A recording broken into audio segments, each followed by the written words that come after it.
Hello everyone, एक नई video में आप सबका स्वागत है। वीडियो शुरू करने से पहले मैं आप सब लोगों से माफ़ी मांगना चाहूँगा क्योंकि मैं बहुत लंबे समय से कोई भी वीडियो नहीं बना पाया था, पर्सनल रीजंस के कारण। मैं कोशिश करूँगा आगे वीडियो कंसिस्टेंटली आती रहें। तो चलिए इस वीडियो को शुरू करते हैं। इस वीडियो में हम डिस्कस करने वाले हैं एक ऐसी नई इंडस्ट्री और एक ऐसी नई कंपनी के बारे में जो अभी एक नेसेंट स्टेज में है, एक डेवलपिंग स्टेज में है और काफ़ी तेज़ी से ग्रो कर रही है। तो ये वीडियो बहुत ही ज़्यादा इन्फॉर्मेटिव और इंटरेस्टिंग होने वाला है, तो इस वीडियो को पूरा ध्यान से ज़रूर देखिएगा। इस वीडियो में हम डिस्कस करने वाले हैं ईकेआई एनर्जी कंपनी के बारे में। हम जानेंगे कि कंपनी करती क्या है, कंपनी जिस इंडस्ट्री में है उसके फ्यूचर प्रोस्पेक्ट्स क्या हैं, कंपनी के फाइनेंशियल्स कैसे हैं, कंपनी के ऑडिटर ने जो अभी-अभी एक रीसेंट फाइनेंशियल्स में क्वालिफिकेशन दिया था और उस पर जो कंपनी ने क्लैरिफिकेशन इशू किया है, उसका कंपनी के फाइनेंशियल्स पर क्या इम्पैक्ट पड़ेगा और एंड में हम समझेंगे कि फंडामेंटल पर्सपेक्टिव से क्या ये कंपनी वैल्यू बाय है या नहीं। चलिए शुरू करते हैं। सबसे पहले जानते हैं कंपनी करती क्या है। आजकल पूरी दुनिया की सभी इकोनॉमी, सभी कंट्रीज और सभी इंडस्ट्रीज अपना फोकस कर रही हैं कार्बन फुटप्रिंट कम करने पर। कार्बन फुटप्रिंट को कम करा जाए ज़्यादा से ज़्यादा और ज़्यादा से ज़्यादा रिन्यूएबल एनर्जी का यूज़ करा जाए ताकि जो पॉल्यूशन हो रहा है वर्ल्ड में, जो इम्पैक्ट पड़ रहा है वर्ल्ड के एनवायरनमेंट के ऊपर, वो ख़त्म किया जा सके। तो इस कार्बन फुटप्रिंट को कम करने के लिए कंपनीज क्या करती हैं, कम से कम फॉसिल फ्यूल का यूज़ कर रही हैं और ज़्यादा से ज़्यादा रिन्यूएबल एनर्जी पर शिफ्ट हो रही हैं ताकि वो एनवायरनमेंट को ज़्यादा से ज़्यादा क्लीन कर सके। काफ़ी सारी अलग-अलग कंपनीज ने और कंट्रीज ने अपने net zero emission target set करे हैं। फॉर एग्जांपल रिलायंस ने अपना net zero emission target set करा है साल 2035 का। सिमिलरली टाटा ग्रुप ने अपना नेट ज़ीरो टारगेट सेट करा है साल 2030 का। अडानी ट्रांसमिशन ने अपना नेट ज़ीरो का टारगेट सेट करा है साल 2050 का। ऐसे ही हमारी कंट्री के प्राइम मिनिस्टर नरेंद्र मोदी ने कंट्री के लिए नेट ज़ीरो का टारगेट सेट करा है साल 2070 का। अब यहाँ पर समझते हैं नेट ज़ीरो का क्या मतलब है। यहाँ पर हम ये कह रहे हैं कि इवन दो ये कंपनीज और कंट्रीज कार्बन एमिशंस तो जनरेट करेंगी, बट ये at least equal number of amount के कार्बन क्रेडिट्स भी जनरेट करेंगी जिससे जो वर्ल्ड के एनवायरनमेंट पे इनका इम्पैक्ट है वो नेट ज़ीरो हो जाए। मतलब जो इम्पैक्ट नेट पड़ रहा है वर्ल्ड के एनवायरनमेंट के ऊपर, वो ज़ीरो हो जाए। मतलब इन कंपनी के कार्बन एमिशंस की वजह से ज़्यादा वर्ल्ड का एनवायरनमेंट खराब ना हो, उस पर पड़ने वाला इम्पैक्ट खत्म हो जाए, उसे हम नेट ज़ीरो टारगेट कहते हैं। अब क्योंकि इन सभी कंपनीज ने और कंट्रीज ने नेट जीरो एमिशंस का टारगेट सेट करा है, तो इन्हें उसके लिए क्या करना होगा, कार्बन क्रेडिट्स जनरेट करने होंगे। मतलब जितना ये कार्बन एमिशंस जनरेट कर रहे हैं, एटलीस्ट इन्हें उतने कार्बन क्रेडिट्स जनरेट करने होंगे या परचेज करने होंगे। यहाँ पर आता है आपका ईकेआई एनर्जी कंपनी का रोल। ईकेआई एनर्जी क्या करती है? ईकेआई एनर्जी का business climate change and sustainability advisory है और कार्बन ऑफसेटिंग है। मतलब कंपनी क्या करती है? कंपनी कार्बन क्रेडिट्स जनरेट करती है और उन्हें उन बायर्स को बेचती है जो कार्बन एमिशंस जनरेट करते हैं ताकि वो अपना नेट जीरो टारगेट अचीव कर पाए। कंपनी इसके अलावा कस्टमर के बिहाफ पर भी प्रोजेक्ट्स डेवलप करती है जहाँ पर जो कार्बन क्रेडिट जनरेट होते हैं वो कस्टमर को मिल जाते हैं, जो वो अपने कार्बन एमिशंस के अगेंस्ट सेट ऑफ करने में यूज कर सकते हैं। इकेआई एनर्जी कैसे करती है ये कार्बन क्रेडिट जनरेट? इसके काफ़ी सारे अलग-अलग प्रोजेक्ट्स हैं। For example biogas stove distribution है, ट्रीज प्लांट करना है और भी कई तरीके के प्रोजेक्ट्स हैं जिसके थ्रू कंपनी कार्बन क्रेडिट्स को जनरेट करती है। इन कार्बन क्रेडिट्स को जनरेट करने के बाद कंपनी को इन्हें वैलिडेट और सर्टिफाई कराना पड़ता है इंटरनेशनल अथॉरिटीज से, जो इस पर्पस के लिए ही बनी है। For example your global gold consultant of carbon disclosure project, CMAI, UNFCCC, इन सभी से ये इन क्रेडिट्स को वैलिडेट और सर्टिफाई कराती है। जब ये कार्बन क्रेडिट्स वैलिडेट और सर्टिफाई हो जाते हैं, तब वो इन्हें रेलेवेंट बायर्स को बेच देती है। सो ये था कंपनी के बिजनेस के बारे में। आई होप आपको कंपनी का बिजनेस समझ आ गया होगा। कंपनी क्या करती है, कार्बन क्रेडिट्स जनरेट करती है और उन कंट्रीज को या उन इंडस्ट्रीज को इन्हें सेल ऑफ कर देती है जिन्हें अपने एमिशंस के इम्पैक्ट को ऑफसेट करके उन्हें अपना नेट जीरो टारगेट अचीव करना है। तो उन कंट्रीज को और उन इंडस्ट्रीज को ये इन कार्बन क्रेडिट्स को सेल ऑफ करती है।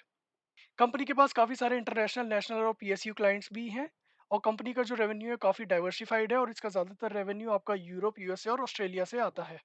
अब बात करते हैं कंपनी की इंडस्ट्री के बारे में। कंपनी के इंडस्ट्री के फ्यूचर प्रोस्पेक्ट्स क्या हैं? पिछले 5 सालों में कार्बन क्रेडिट्स की market 35% compounded annual growth rate से बढ़ी है और ये मार्केट साल 2030 के एंड तक ट्रिपल होने की एक्सपेक्टेशन है। अब इसमें से जो वॉलंटरी मार्केट का शेयर है वो 84% का होगा। वॉलंटरी मार्केट का शेयर मतलब जहां पर कंपनीज अपनी मर्जी से कार्बन क्रेडिट्स खरीद रही हैं ताकि वो अपने नेट ज़ीरो टारगेट्स को अचीव कर सकें। इंटरनेशनली क्योटो प्रोटोकॉल और पेरिस एग्रीमेंट 2 ऐसी चीज़ें हैं जो आपकी कार्बन क्रेडिट की मार्केट को डिटरमाइन करती हैं। बेसिकली क्योटो प्रोटोकॉल आपका क्या कहता है? क्योटो प्रोटोकॉल आपके एमिशन रिडक्शन टारगेट सेट करता है। जो भी कंट्रीज़ या इकोनॉमीज़ इन क्योटो प्रोटोकॉल पे एग्री करती है, उनके लिए एक टारगेट सेट करे जाते हैं, जितने उन्हें ग्रीन हाउस गैसेज़ के एमिशंस को रिड्यूस करना है। सिमिलरली ये आपको अलाउ करता है कि आप बाकी कंट्रीज की भी मदद ले सकते हैं अपने ग्रीन हाउस गैसेस के एमिशंस को रिड्यूस करने के लिए। ऐसे ही आपका पेरिस एग्रीमेंट का आर्टिकल 6 है, ये एक कंट्री को अलाउ करता है कि वो किसी और कंट्री से कार्बन क्रेडिट्स खरीद सकती है अपने कार्बन एमिशंस के टारगेट को मीट करने के लिए या नेट जीरो अचीव करने के लिए। सो क्योटो प्रोटोकॉल और पेरिस एग्रीमेंट के थ्रू आपका एक बहुत ही बड़ा इंटरनेशनल मार्केट कार्बन क्रेडिट का क्रिएट हो गया है, जिसमें एक कंट्री दूसरी कंट्री को कार्बन क्रेडिट सेल ऑफ कर सकती है और एक दूसरे की मदद कर सकती है कार्बन एमिशंस को रिड्यूस करने के लिए। इसकी वजह से आपका जो इस प्रोडक्ट का मार्केट है, जो कार्बन क्रेडिट्स का मार्केट है, वो काफ़ी ही बड़ा है और उसमें स्कोप बहुत ज़्यादा है ग्रो करने का, क्योंकि ये एक नई इंडस्ट्री है जहाँ पर सभी कंट्रीज़ की इकोनॉमीज़ कार्बन एमिशंस को रिड्यूस करने पर फोकस कर रही हैं और ज़्यादा से ज़्यादा कार्बन क्रेडिट्स जनरेट करने पर फोकस कर रही हैं। चलिए अब बात करते हैं कंपनी के फाइनेंशियल्स के बारे में। अगर हम देखें तो कंपनी का रिटर्न ऑन इक्विटी 176% का रहा है लास्ट ईयर में, पिछले 5 सालों में 170% का रहा है। कंपनी ने जो भी ग्रोथ अचीव करी है वो पिछले 2 सालों में ही अचीव करी है। कंपनी का जो करंट पीई चल रहा है वो 5 के अराउंड का चल रहा है, जो कि काफ़ी अट्रैक्टिव है इसके रिटर्न ऑन इक्विटी और रिटर्न ऑन कैपिटल एम्प्लॉयड को देखते हुए।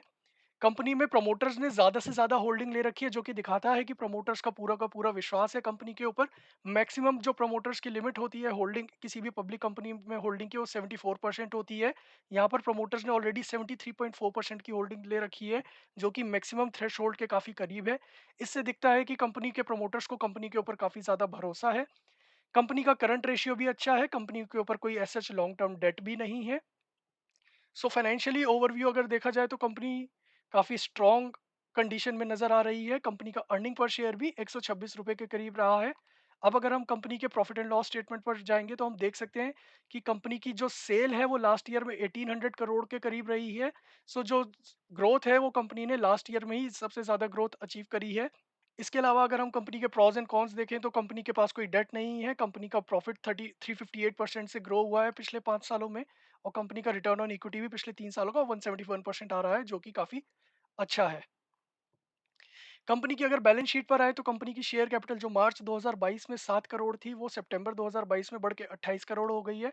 दिस इज़ बिकॉज़ कंपनी ने 3:1 का बोनस इश्यू करा था जुलाई 2022 में, जिसकी वजह से इसकी कैपिटल 7 करोड़ से 28 करोड़ हो गई है। कंपनी के पास स्ट्रॉन्ग रिजर्व्स हैं, कोई लॉन्ग टर्म बोरोइंग्स नहीं है। सो ऑल दिस पॉइंट्स की कंपनी फाइनेंशियली स्ट्रॉन्ग है। कंपनी का कैश फ्लो अगर देखें तो कंपनी अपने बिजनेस के ऑपरेशन से पॉजिटिव कैश फ्लो जनरेट करने में सक्सेसफुल रही है। This again points out to the strong financials of the company. अब बात करते हैं जो ऑडिटर ने क्वालिफिकेशन इशू करा था कंपनी के ऊपर, उसके बारे में। कंपनी ने अपनी कंपनी के ऑडिटर्स ने इस क्वार्टर की ऑडिट रिपोर्ट में बोला है कि कंपनी अपने रेवेन्यूज को, यहाँ पर अगर आप इस फोर्थ पॉइंट को पढ़ेंगे तो यहाँ पर ऑडिटर ने बोला है कि कंपनी अपने रेवेन्यूज को जल्दी रिकॉग्नाइज कर रही है as per Ind AS 115 revenue recognition concept के अकॉर्डिंग, जबकि कंपनी को ये रेवेन्यूज थोड़े लेट पीरियड में रिकॉग्नाइज करने चाहिए। इसका जो इम्पैक्ट है वो ऑडिटर ने आपको यहाँ पर बता रखा है जब हम ये फाइनेंशियल्स के नोट 3 पर आएंगे। सो ऑडिटर का कहना है कि कंपनी अगर इन रेवेन्यूज को रिकॉग्नाइज नहीं करती, जो कि ऑडिटर के अकॉर्डिंग उसे नहीं करना चाहिए, तो उसका जो अर्निंग पर शेयर है वो दिसंबर क्वार्टर में 1 रुपये 80 पैसे से कम होगा, सितंबर क्वार्टर में 17 रुपये से कम होगा और 9 मंथ्स एंडिंग दिसंबर में 30 रुपये से कम होगा। तो अगर हम इसका फाइनेंशियल इम्पैक्ट यहाँ पर देखें भी तो एक्चुअल में दिसंबर क्वार्टर में कंपनी का ईपीएस 12 रुपये होना चाहिए था, सितंबर क्वार्टर में 17 रुपये होना चाहिए था और 9 मंथ्स एंडिंग दिसंबर में ये ईपीएस आपका 57 रुपीज होना चाहिए था। अब अगर हम मान भी लेते हैं कि जो ऑडिटर कह रहा है वो सही है, तो उसकी वजह से इसका 9 मंथ्स का ईपीएस 57 रुपीज आना चाहिए था। कंपनी का करंट मार्केट प्राइस अभी लगभग 629 रुपये के आसपास चल रहा है। ये देखिए आप यहाँ पर देख सकते हैं 626 रुपये करंट मार्केट प्राइस चल रहा है। तो अगर हम मानते हैं कि 9 महीने की अर्निंग्स इसकी 57 रुपीज़ है और इसका करंट मार्केट प्राइस 626 रुपये है, तो भी इसका अर्निंग पर शेयर वो पीई रेशियो लगभग 11 या 12 के अराउंड आएगा, जो कि काफ़ी अच्छा है इतने स्ट्रॉन्ग फंडामेंटल्स की एक ग्रोथ कंपनी को खरीदने के लिए। अब इसके ऊपर कंपनी ने अपना एक क्लैरिफिकेशन भी दिया है, जो ऑडिटर ने क्वालिफिकेशन दिया था उसके ऊपर, वो क्लैरिफिकेशन यहाँ पर दिया है। इस क्लैरिफिकेशन के थर्ड एंड फोर्थ पॉइंट में कंपनी कह रही है कि कंपनी की परफॉर्मेंस ऑब्लिगेशन जो है वो केवल प्रोजेक्ट को सेटअप करना है, उसकी परफॉर्मेंस ऑब्लिगेशन उससे ज़्यादा नहीं है। उससे उस प्रोजेक्ट से जब कार्बन क्रेडिट्स जनरेट होते हैं, उसे कस्टमर्स को इशू करना केवल एक एडमिनिस्ट्रेटिव टास्क है, तो उसका एज सच कंपनी के परफॉर्मेंस ऑब्लिगेशन के ऊपर इतना फ़र्क नहीं पड़ेगा। दूसरा, फोर्थ पॉइंट में कंपनी यहाँ पर कह रही है कि कंपनी ने अभी केवल वो रेवेन्यू रिकॉग्नाइज करा है जो उसे प्रोजेक्ट सेटअप करने के लिए मिला है। वो रेवेन्यू कंपनी ने अभी तक रिकॉग्नाइज नहीं करा है जो उसे कार्बन क्रेडिट्स को सेल करके मिलेगा। सो यहाँ पर कंपनी कह रही है कि हमारा काम था एक तो प्रोजेक्ट सेटअप करना, दूसरा था उसके ऊपर जो कार्बन क्रेडिट्स मिलेंगे उन प्रोजेक्ट से उन्हें सेल करना।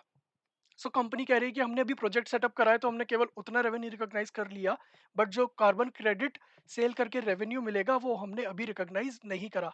इन माय ओपिनियन कंपनी का ये पॉइंट गलत है, इन द सेंस दैट कि आपको जो एग्रीमेंट हुआ है कस्टमर के साथ वो ये हुआ है कि आप एक ऐसा प्रोजेक्ट सेटअप करेंगे जहां से आपके एक वेरीफाइड कार्बन क्रेडिट जनरेट होंगे, जिन्हें आप सेल करके अपना कार्बन क्रेडिट्स क्रिएट कर सकते हैं। बट अगर कंपनी का प्रोजेक्ट ऐसा निकल आता है जिसके कार्बन क्रेडिट कल को वेरीफाई नहीं होते, तो कंपनी को कोई और प्रोजेक्ट हो सकता है सेटअप करना पड़े। इन दैट सेंस कंपनी केवल प्रोजेक्ट सेटअप करने पे उसका रेवेन्यू रिकॉग्नाइज नहीं कर सकती, क्योंकि वो प्रोजेक्ट से निकले हुए कार्बन क्रेडिट जब तक वेरीफाई नहीं होंगे, तब तक वो प्रोजेक्ट आपका सक्सेसफुल नहीं माना जाएगा।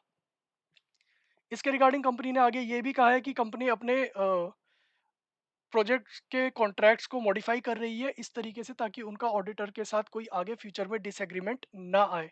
यहाँ पर नोट करने वाली बात यह है कि ऑडिटर ने ये नहीं बोला कि कंपनी फेक रेवेन्यूज रिकॉग्नाइज कर रही है, तो कंपनी जो रेवेन्यू रिकॉग्नाइज कर रही है वो उसके जेन्युइन रेवेन्यूज है। फर्क सिर्फ इतना है कि जो उस रेवेन्यू को रिकॉग्नाइज करने की टाइमिंग है, वो ऑडिटर के हिसाब से फ्यूचर पीरियड में होनी चाहिए थी रादर देन अभी। तो यहाँ पर केवल timing of recognition of revenue का डिफरेंस है। कोई कंपनी ने फेक या इन्फ्लेटेड रेवेन्यूज रिकॉग्नाइज नहीं करे हैं। सो इसका बहुत ज़्यादा इम्पैक्ट कंपनी के फंडामेंटल्स पे या कंपनी के बिजनेस पर नहीं पड़ेगा। इन माय ओपिनियन इतने स्ट्रॉन्ग फंडामेंटल्स की इतनी तेज ग्रोथ वाली कंपनी अगर आपको 10-12 के पीई पे मिल रही है, तो आपको डेफिनेटली इस कंपनी में लॉन्ग टर्म पर्पस से इन्वेस्ट करना चाहिए। जहाँ पर प्रोमोटर्स ने भी अपना 74% के करीब होल्डिंग में पैसा लगा रखा है, तो लॉन्ग टर्म पर्पस से आप इस कंपनी में इन्वेस्ट कर सकते हैं। आपको डेफिनेटली ये कंपनी लॉन्ग टर्म पर्पस में फायदा देके जाएगी अगर आप करंट मार्केट प्राइसेस के अराउंड पे इन्वेस्ट करते हैं तो। सो ये था हमारा एनालिसिस ईकेआई एनर्जी कंपनी के बारे में। यदि आप किसी और कंपनी का एनालिसिस जानना चाहते हैं तो हमें नीचे कमेंट सेक्शन में ज़रूर बताइए। हम उस कंपनी के शेयर पर एनालिसिस करेंगे। उम्मीद करता हूँ आपको ये वीडियो अच्छा लगा होगा। चैनल को सब्सक्राइब कीजिएगा, वीडियो को लाइक कीजिएगा।